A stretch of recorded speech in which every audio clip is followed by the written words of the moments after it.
दरम्यान गीतेंना माघार घ्यायला लावली असती तर ही परिस्थिती नसती। नाशिकमध्ये दराडेंच्या पराभवानंतर सरनाईकांनी ही प्रतिक्रिया दिली आहे। भाजपला जिथे गरज होती तिथे आमच्या मतदारांनी मतदान केलं, हा आमचा विश्वासघात आहे असं देखील सरनाईक यांनी म्हटलंय।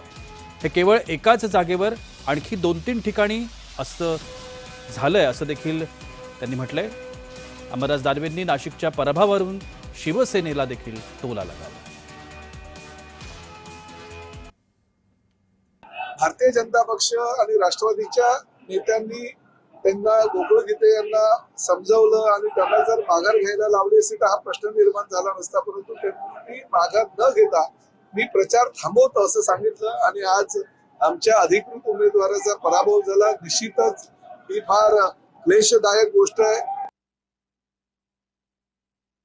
असाच होणार आहे तो गेम, असाच होणार आहे। त्यांना वाटतं की आपण फार मोठे होतोय, पण भारतीय जनता पार्टी असाच गेम करणार आहे। गनिमत आणखी 2-3 ठिकाणी झाला असता, पण ते वाचले एकाच ठिकाणी झाला।